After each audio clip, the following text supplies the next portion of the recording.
You're walking by a reflective surface and you do I do that all the time I don't know if it's a nervous habit or not, but you check your hair maybe. You just make sure everything is in order.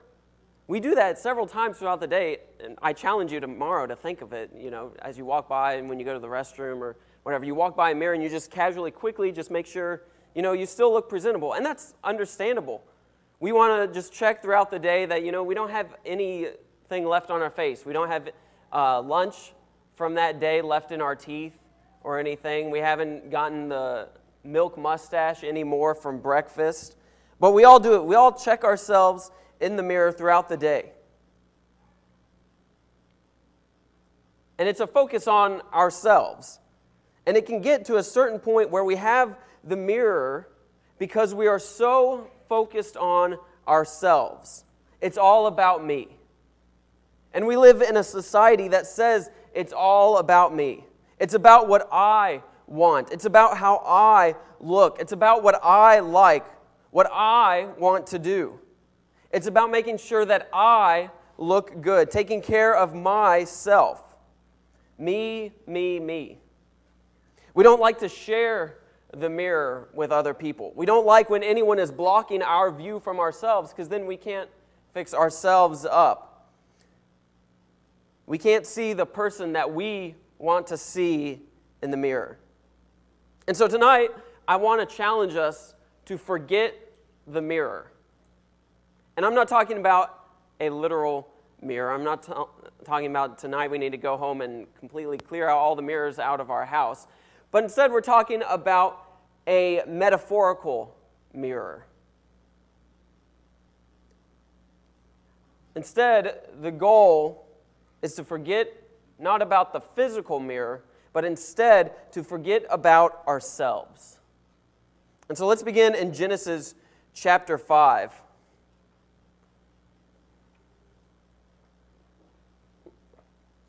Chapter 45. That would have been a completely different story. Genesis 45. A little background. Joseph, we all know, most of us probably know the story of Joseph, but he's been sold into slavery by his brothers, and through slavery, being put in prison, he's made his way up to being Pharaoh's right-hand man. And a famine has come all across Egypt and the surrounding areas, and the only place where food can still be found is in Egypt. So Joseph's brothers come to Egypt to get food the first time without Benjamin, Joseph's immediate brother, his favorite brother. He tells them that they must come back a second time and bring Benjamin with them. And they don't know that this is Joseph. The brothers don't recognize him. And so they come back later with Benjamin. There's some back and forth between Joseph and his brothers. And Joseph sees that they've protected Benjamin in the story. And there's a lot more that goes on kind of in that story, but we're going to be in chapter 45 to begin tonight. And so we come to chapter 45, and Joseph is about to reveal himself to his brothers. Genesis 45, verse 4. Then Joseph said to his brothers, "Come close to me." When they had done so, he said, "I am your brother Joseph, the one you sold into Egypt. And now do not be distressed and do not be angry with yourselves for selling me here, because it was to save lives that God sent me ahead of you. For 2 years now there has been famine in the land, and for the next 5 years there will be no plowing and reaping. But God sent me ahead of you to preserve for you a remnant on earth and to save your lives by a great deliverance. So then it was not you who sent me here, but God. He made me father to Pharaoh, lord of his entire household and ruler of all Egypt. Now hurry back to my father and say to him, 'This is what your son Joseph says. God has made me lord of all Egypt. Come down to me, don't delay. You shall live in the region of Goshen and be near me, you, your children and grandchildren, your flocks and herds and all you have.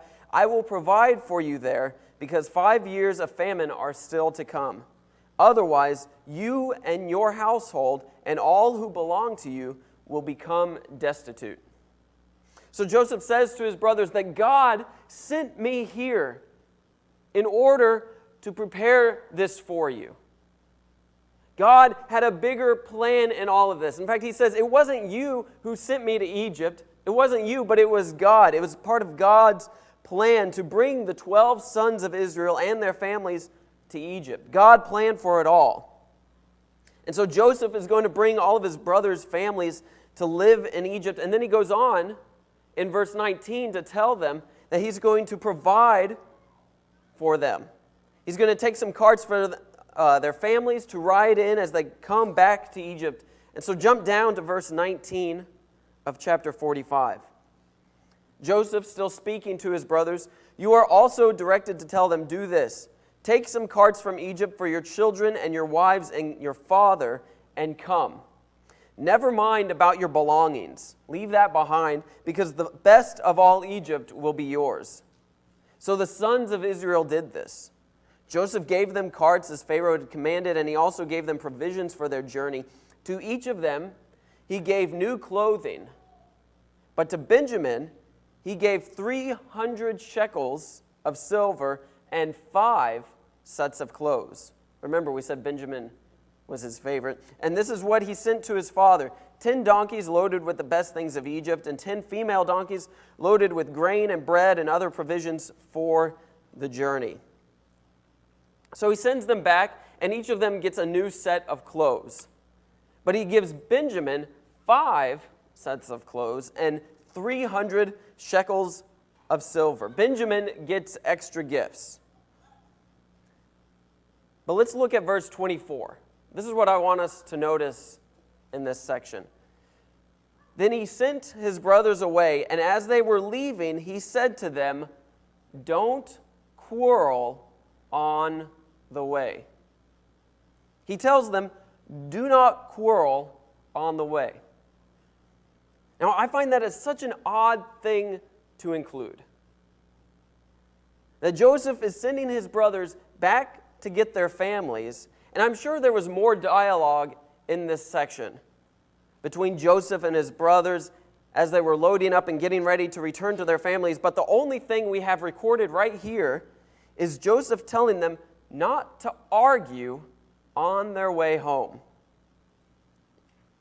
And I find that so interesting that Joseph knows his brothers so well.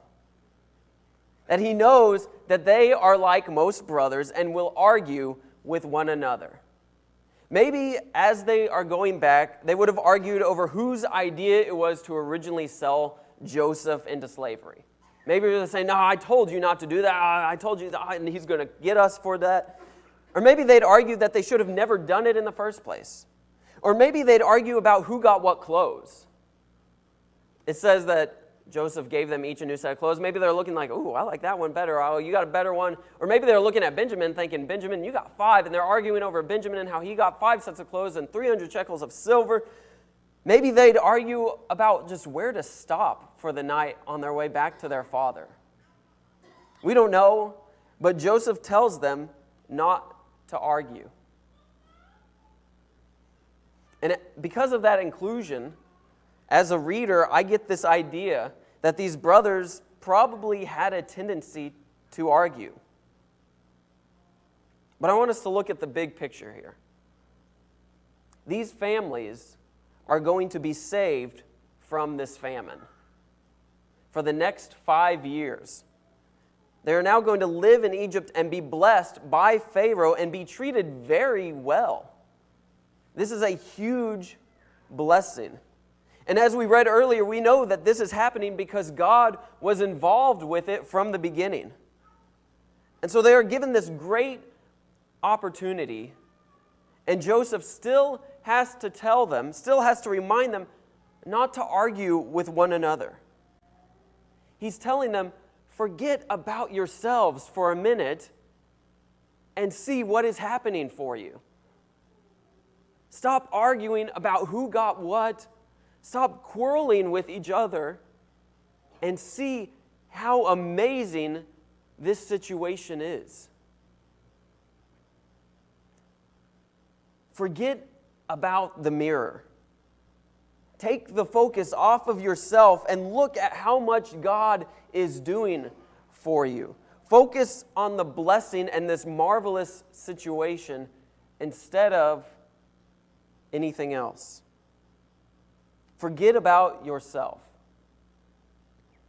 That's a similar idea to what Paul writes to the church in Philippi in chapter 2 of his letter. If you want to turn over to Philippians chapter 2.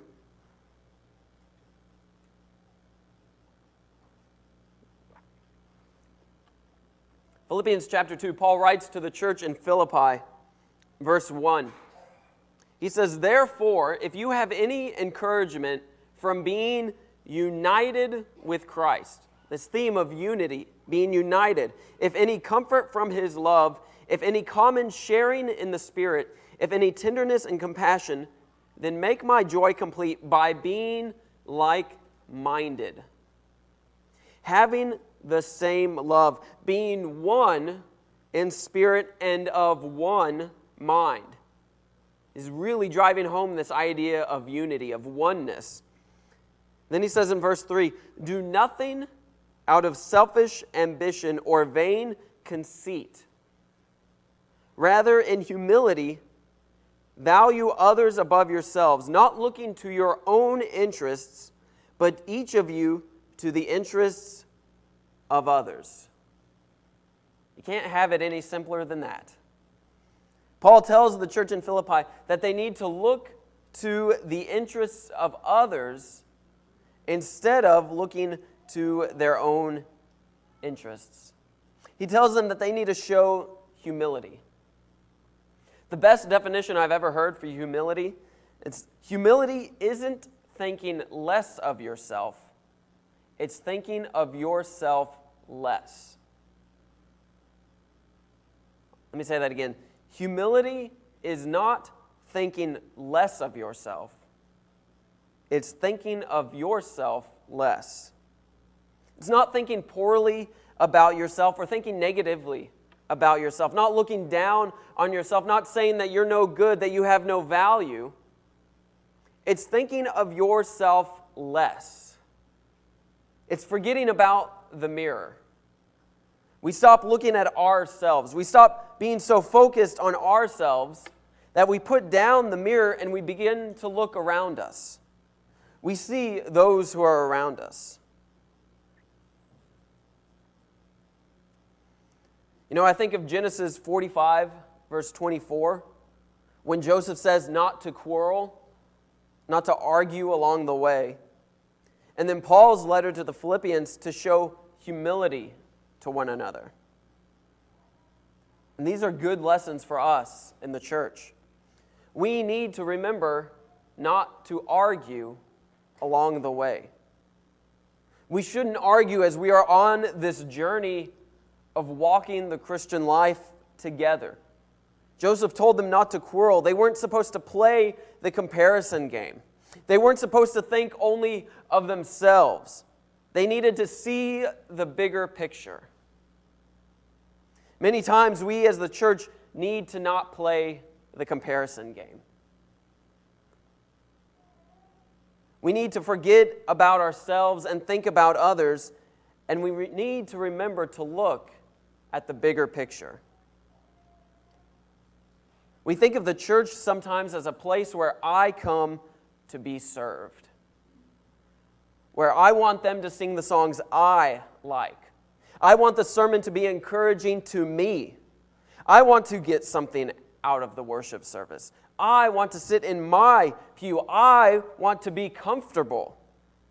I don't want to talk to the people I don't know. I don't want to be friendly to visitors. I don't want to sit in a Bible class for 45 minutes. I want to sit and talk to my friends. I, me, my.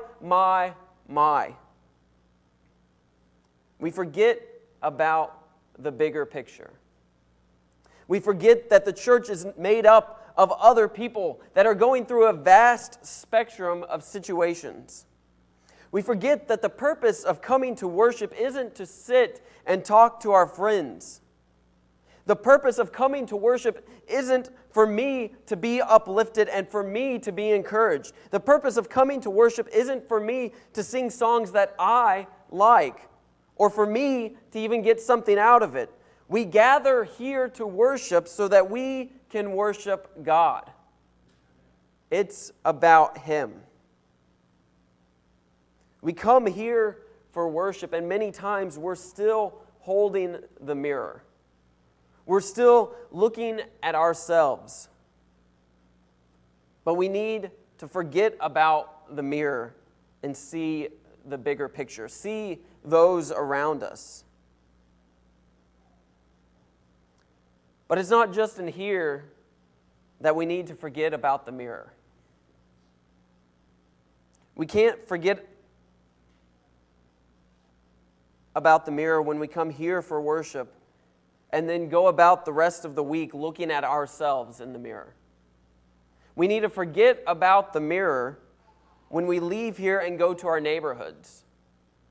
We need to forget about the mirror when we go to our families.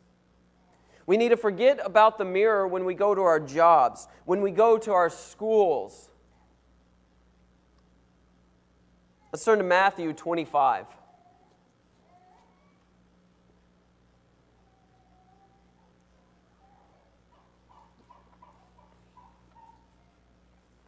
Matthew 25. In my opinion, this is one of the most compelling or convicting verses in the Bible. Matthew 25, starting in verse 31, and we'll read through 46. So it's a big chunk.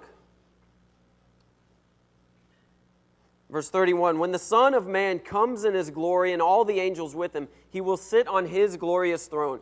All the nations will be gathered before him, and he will separate the people one from another, as a shepherd separates the sheep from the goats. He will put the sheep on his right and the goats on his left. Then the king will say to those on his right, "Come, you who are blessed by my Father, take your inheritance, the kingdom prepared for you since the creation of the world. For I was hungry, and you gave me something to eat.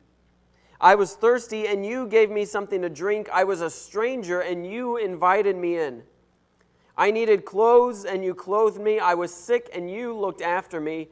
I was in prison, and you came to visit me." Then the righteous will answer him, "Lord, when did we see you hungry and feed you, or thirsty and give you something to drink? When did we see you a stranger and invite you in, or needing clothes and clothe you?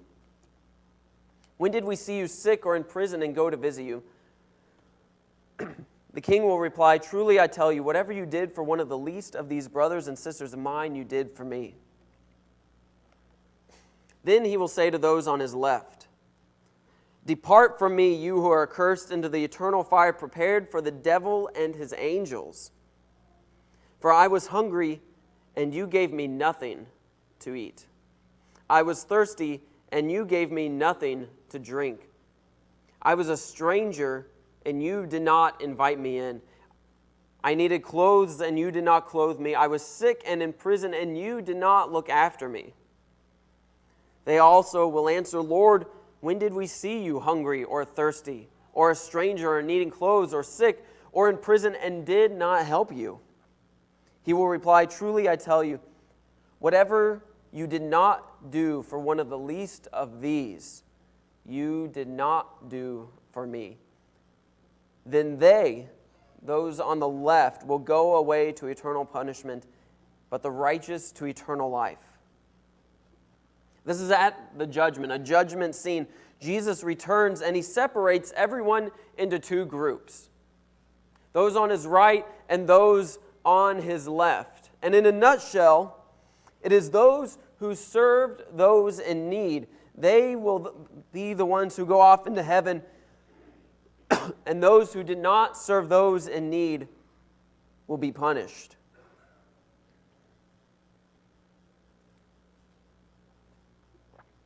But look at the list of those who were in need: the felon, the sick, those in need for clothes, the homeless, the stranger, the hungry, the thirsty. These would have been outcasts of society. These are the people the world would have told them back then not to help, not to look at, not even to acknowledge. Maybe still true today. But we are to acknowledge them. We are to see them. We are to serve and help them. And in order for that to happen, we have to get rid of the mirror. We have to stop thinking of ourselves. We have to stop thinking of what we want. We have to stop thinking of our own needs. We have to stop thinking of maybe even our preconceived thoughts about the person. Thinking that we know what their background, we know what they're going through because of their situation. We may even need to stop thinking about our own safety. Jesus said that if we want to be his disciples, we have to be willing to take up our own cross, a death sentence. Now, we have to die spiritually to ourselves, but we may even have to die physically in order to be a true disciple of Christ. We have to forget about the mirror. We have to forget about ourselves. We have to see those in need in our community. We have to acknowledge the sick. We have to acknowledge the homeless. We have to acknowledge the felon and serve them. But we also have to forget about ourselves when we gather as the church. In every area of our lives, we have to forget about ourselves. Forget about our own wants, our own needs, our own comfort. Here in a moment, Bob is going to come and lead us in an invitation song. And I know during this time we offer an invitation where you can come forward and bring any prayer requests or enter into a relationship with Christ through baptism. And that invitation is still open, obviously. But during the singing of this song, I want us to all also think of where in our life do we need to forget about the mirror? And it's going to be different for each one of us, and it's going to be different levels for each one of us. But I want to encourage us that think about where this week can we forget about ourselves and focus and acknowledge those around us. If we can help you in any way, please come now as we stand and sing.